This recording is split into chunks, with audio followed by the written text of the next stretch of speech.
Well, hello and welcome to week 11 of the college football season in the Coach Cris Reisert Show. Hi, everybody. I'm Russ Snyder, sitting next to the undefeated coach of the Tiffin University Dragons. And let me add, the winningest coach in Tiffin University football history. I'm probably about the 5,000th person to tell you congratulations. But that caught me by surprise, Coach. I didn't realize that just because you haven't been here a whole lot of time, and just from me to you, buddy, congratulations, man. Good job. Thank you. No, I didn't realize it either. My wife was the one that that figured it out, and so she gets her credit on that one. No, it's cool. It's a really neat honor, and obviously it's a proud tradition here at Tiffin, and so to be considered, you know, one of the guys that have played a big role in the program is huge. And like I told our team, it doesn't happen without them. It doesn't happen without our coaches. And you know, Dave Price and Tyler Johns have been with me from the beginning, our defensive coordinator and offensive coordinator, and so they get a ton of credit for it too. Everything that we've built, you know, their hands are all over, and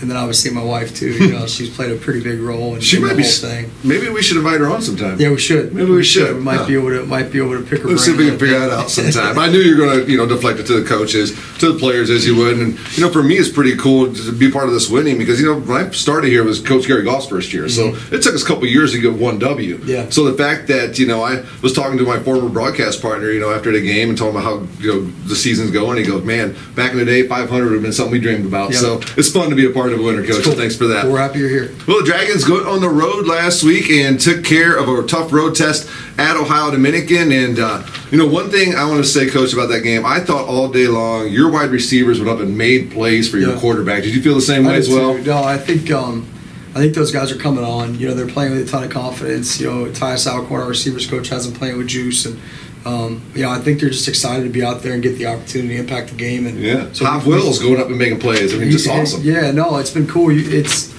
again, we say this every week, but different guys stepping up and making big plays. And Javier Will's a redshirt freshman, and hadn't played a ton of football for us, and a Columbus kid, and so got the opportunity to make some big plays and did. And he doesn't shy away from the moment at all. So it was cool to see that come to life, and for everybody else to see what we already know.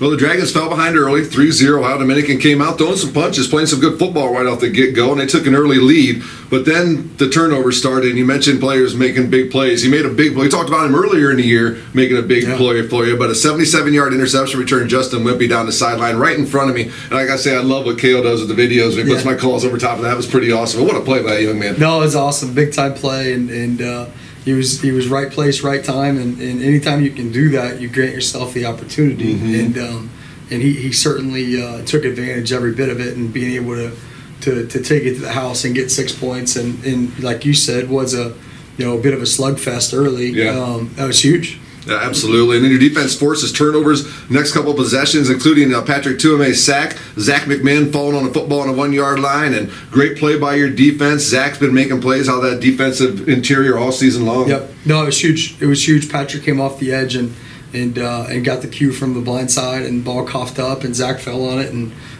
offensively we were able to go out there and punch it in, and that was the beginning of 5 straight drives and 5 straight touchdowns. Yeah, and Tyrese finding the end zone again. And so anytime you can, Justin got the party started, right? The momentum starts to, kind of flow, and I think our guys have a pretty innate ability to feel that, and to be able to strike when the iron's hot. And Saturday was another example of that. Well, I meant to mention this before we got into the game, so I'm going to pause after the end of the first quarter here and tell you about my day before the game. Okay. I got a chance to go down and tailgate with the families down there. I was part of the Dragon Walk. I got to go over by the and watch be part of the Dragon Walk, and the guy flipping the pancakes to you about 10 feet away and having to catch them. It was really cool. So I just want to say quickly, I didn't want to forget about it. Yeah, it's good. Big, huge thank you to those Dragon fans that made the trip, and I had a heck of a lot of fun with them. Good food, good communion. It was cool. That's good. Fun. No, we have we're really fortunate. We got some great families, got some great fans and supporters, and that's what college football is about. Absolutely. What I mean? There's a community aspect to it, and I'm really fortunate to have a group of players and families that just make my job a lot of fun, and make our interactions, my family and with their families, and it means a lot to us. Absolutely. Well, the Dragons lead 14-3 after the first quarter. Get back to the game. Devin Nelson, a 10-yard touchdown run to get the Dragon scoring start. A 21-3 score for the Dragons after that. Keegan Ray hit Josh Lewis for a big 31-yard pass on that drive as well, and that was a 91-yard drive for your team. Yeah, no, it was a big drive. Yeah, 3rd and 3. Keegan and Josh connected on a really big play. Great year up by Josh and really good throw by Keegan. Good protection by the kids up front, and then able to culminate it on 3rd and 10. You know, with a 10-yard rush by Dev into the end zone. Was a really good kind of cherry on top. So that got it to 28-3, and then I think we were able to keep rolling from there. Yeah, the offense kept rolling. Coach said consecutive scoring drives. Keegan Ray, the next one, we mentioned him just a little bit ago. Javier Wills, a 58-yard touchdown pass to put your team up. Another 7 points at that point. Was at 28-3. Yeah, Hav just went up and got it. Yeah. Hav went up and got it. Good ball by Keegan, gave him a chance, and you know, we stress on deep balls, just give guys opportunities to make plays and they'll make you look good. And I think our guys have done that in particular, and Keegan is aware that give him an opportunity and good things are going to happen. Well, a tight end got in the mix, and that's a group that we don't give enough love to as well. Yeah. You got some darn good athletes on that tight end. They got to be good blockers as well to play that position. Connor O'Donnell gets awarded with a 2-yard touchdown pass. Talk a little bit about that group. Yeah, no, so excited about that group. I think it's one of the more unsung groups that we have. You know, you have Cole Snyder, who's had a really dynamic year. I got corrected on his name. Yeah, okay. I didn't know until the game, and I got corrected, so I'll always say Snyder for now. Yeah, no, he's had a huge year and really is one of the more valuable guys on our offense because his ability to one, play split out, you know, 2, be a blocker, be a ball catcher, be a guy that can assist in so many different ways. He's so intelligent and such a good football player.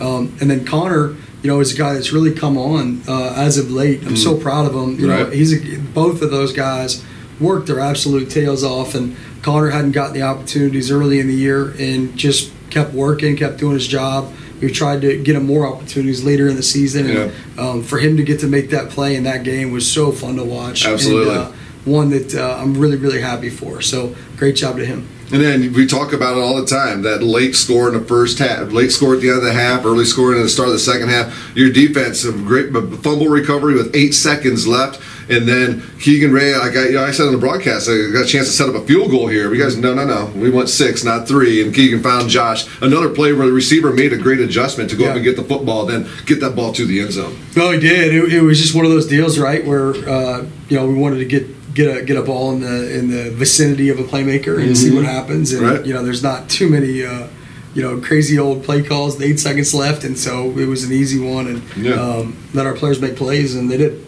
41-3, the Dragons led at halftime. Not a lot of scoring in the second half, but that was fine. The Dragons had built that big lead. Grant Woodfin, a 19-yard field goal to make it a 44-3 game, and then eventually Ohio Dominican scored a late touchdown to make it a 44-10 game. But your final score, 44-10, and the Dragons move on after a tough road win. Yeah, no, I thought second half our defense played lights out as they did in the first half, forcing I think it was 5 total turnovers and, or takeaways, and really proud of those guys and proud of our team as a whole, to play the way that they did on the road against a really good football team. And it was a big test and one that they rose up to the challenge. Some of my notes I wrote down here: Keegan, no interceptions, no sacks, those for 260 yards. And I'll tell you what, I think that game really. I was a little worried about their defensive line. They got a couple studs out there, but I think the offensive line and the defensive line for your team played fantastic, and that's really what controlled the football game for you. Yeah, without a doubt. Anytime you control the line of scrimmage, you control the game. And they do. They're really, really good up front on defense, but we're really, really good up front on offense.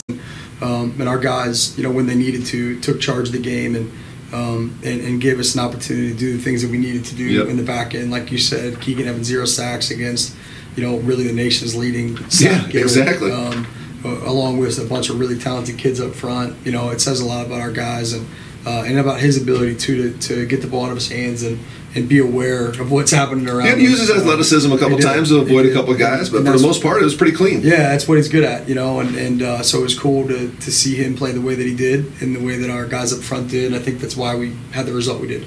Devin Nelson ends up with 81 yards in the game on the ground. Josh Lewis, 88 yards, sitting third in the GMAC in yards per game. And we mentioned the turnovers a little bit ago: 0 for Tiffin, 5 for Ohio Dominican. And then Barry Brown was really flying around on the defensive side as well. He ended up with 6 tackles, 2 of those for loss. Yep. No, Barry's finally back healthy, and he seemed like it. Yeah. So he's starting to get his pop back. So it was nice to have him back out there flying around. Zeke Brown, 5 tackles as well. And then your ends: Antonio Barry, Jesse Cannell, both had great great games for you. And Antonio's second in the GMAC in sacks right now. And the rest of your defensive line, too, including Robert Holtz, just doing the job. I believe he's right up there towards the top in the sacks as well. Yeah, no, really proud of them. I'm really proud of Antonio. You know, he's a guy that's had a really, really great year for us and has gotten better all the way throughout the year. You know, he's a guy that we've challenged really to step up and play a big role for us. And anytime he's challenged, he really rises to the occasion and wants to do well for the team. And I think, like all of our guys, I think when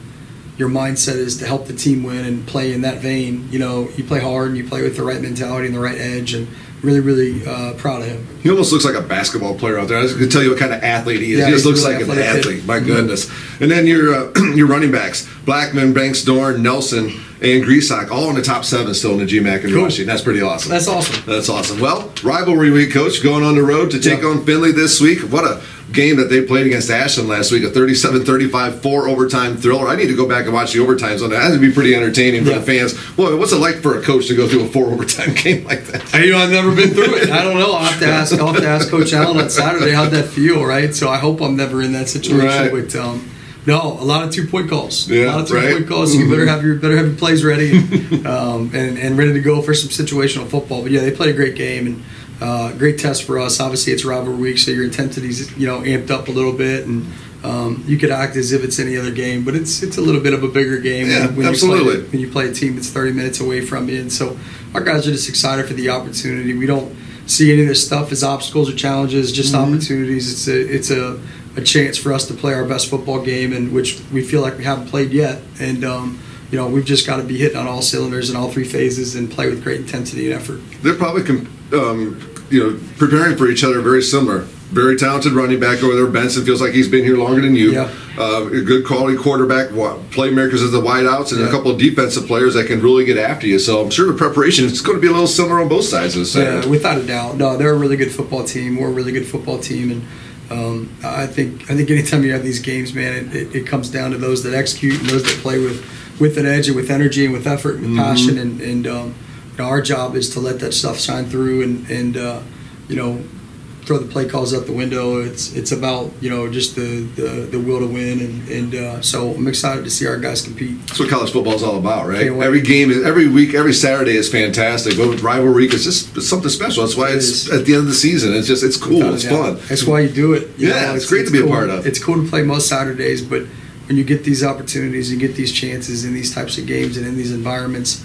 you can shy away from it or you can really flock to it, and I think our guys are going to flock to it. Well, we mentioned earlier when we were talking about the pregame, we used the word families, and you talk about football as a family as well all the time. So maybe we should invite a family aspect into today's program. I love it. Don't go anywhere. Right back. Well, welcome back to the Coach Cris Reisert Show. Told you not to go anywhere. We were talking about family, and we brought some family in. Coach, I'll let you do the introduction. Yeah, no, my wife, Emily Reisert, and the best coach of the family, the true coach of the family. So excited that she could come on and everybody can meet her. I remember the first time I met you. It was the press conference. Yeah. For Coach, the day that he was hired. Yeah. I forgot about that. That seems like a long time ago, doesn't it? It seems like forever. And I was with child. Len was in my belly. Hockey was, 2 or 3? Yeah. Hawk was 2 or 3, and Len was not here yet. Not here yet, but seems like forever ago for sure. Yes. Right. So, football wife. Let's talk about being a football wife to a head coach of a college football program. You guys probably see each other, maybe 5-6 hours a week, maybe something like that? That's pretty close, I would say. Well, how is it? I mean, you know that he's always got to have football on his mind all the time. How are you able to get that out of there so you can concentrate on the family business that's going on?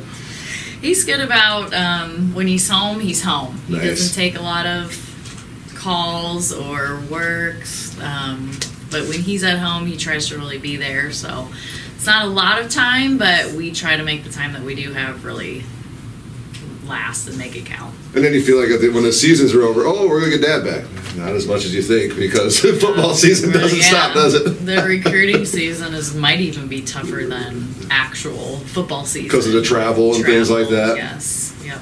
So talk a little bit about talk about game day for you. Tell us a little bit about Emily's game day is like. Okay, our game day, while we wake up, got to get my workout in. Clear my mind, just like a coach, really. Right. Clear my mind, get a good sweat, get in the routine, and then normally on home games, our son has his own things going on. He's either got soccer, football, sometimes both. So we're running to all activities.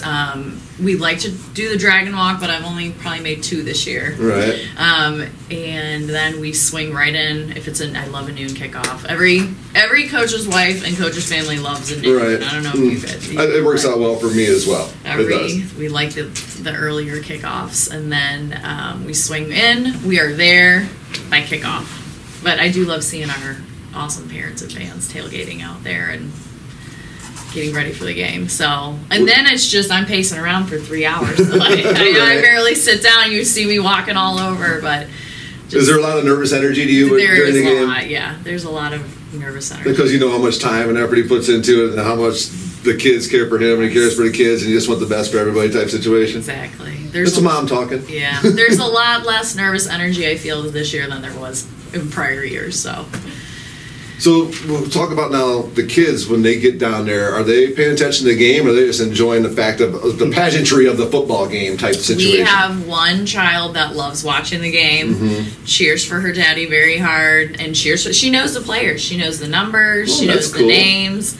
She loves watching. And we have one child that loves playing football, his own football game. Right. Oh, yeah. During the football game. That's part of it. And he sits in the end zone with the 12th man or whatever you call him. Right. Sits in the end zone. He has caught a few extra point kicks. Oh, nice. When they do that. But they both love coming. We usually have family that come up. So it's game day is very fun for us. And it's like, we wait all week for it. Well, little boys running around playing football at a college, high school game. Some high schools have even put in little small fields next to theirs for kids to play. And that's just awesome. Not only gets a kid excited about the game, but it gets a kid excited about who's playing the game as well. You think so? Oh yeah, I love it. I think it's really neat, and he's doing his own thing. I'd much rather him be playing than watching us play. Right. And so he gets to play with his buddies and play all-time quarterback and tackle football, and so he has a blast. And sometimes at the end of the game, he's like, "Mom, did we win? Did we win?" He's like, "I won my game, but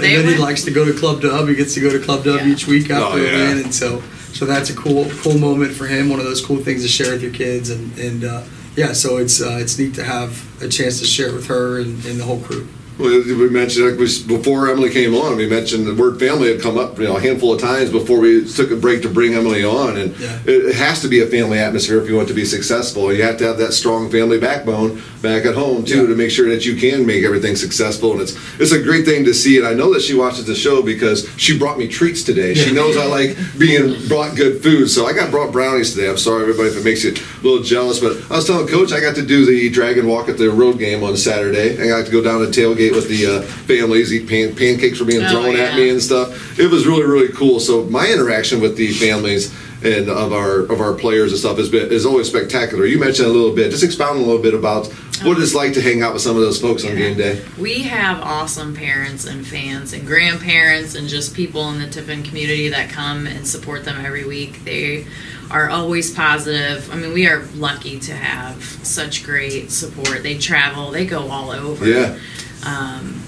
For their kids and to watch them. So I think we are blessed to have just such a great fan base that there's a big swings of the game. We're up, we're down, but they're always positive and optimistic. So it helps me too. So. Absolutely. And they always make the best food. And they're so welcoming of anyone that comes. They see you wearing green and gold, they invite you right in. So. Absolutely. So were you an athlete yourself?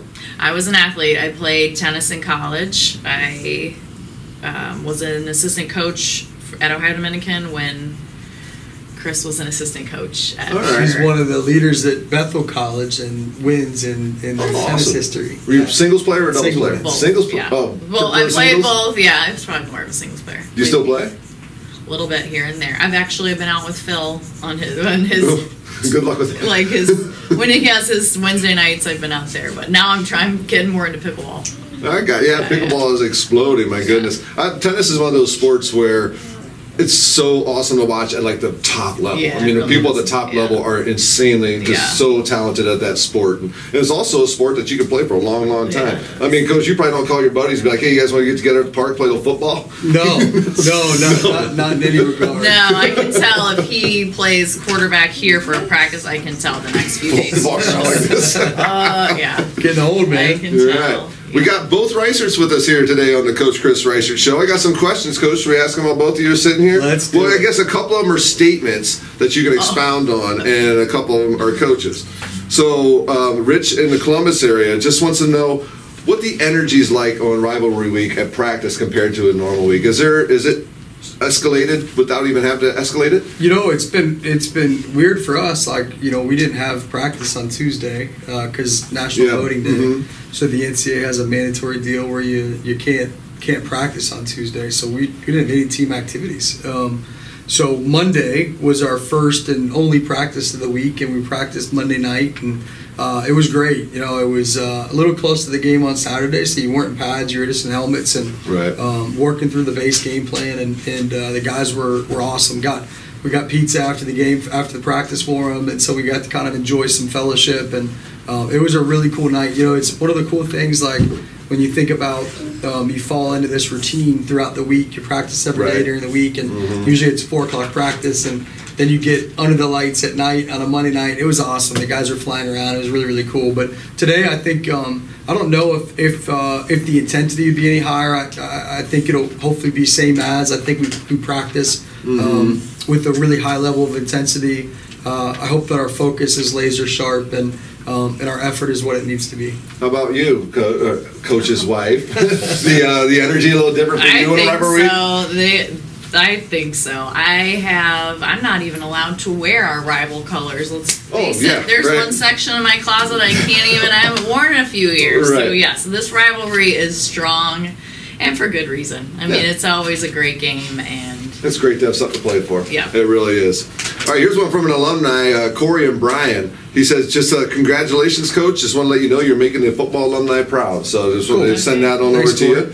And Corey, his former roommate, John, who's a former center at Tiffin University, he lives in Rochester, New York now. He wanted you to just talk a little bit about the offensive line. So you had 2 offensive linemen, former offensive linemen, chiming in. So you got to tell them more about your big guys. My favorite position in football is certainly the guys up front. It's the most selfless. It's the most servant-based. It's the hardest working, the most low ego position group you have on your team, and at least if they're good, right? And our guys are, and you know, our number one trait of a Dragon is low ego, you know, and meaning that it's about the team, it's about winning, it's about doing things the right way, and it's not about your individual success. And our O-line embodies that, you know, the way they work, the way they compete, led by, you know, Coach Johns has done a tremendous job establishing that culture, the guys up front, and I don't have enough great things to say about them. You know, I know we mentioned him by name, whatever it was, 3 weeks ago, but I think it's always cool anytime you get a chance. Absolutely. You know? So at left tackle for the bulk of the year has been Chance Robertson,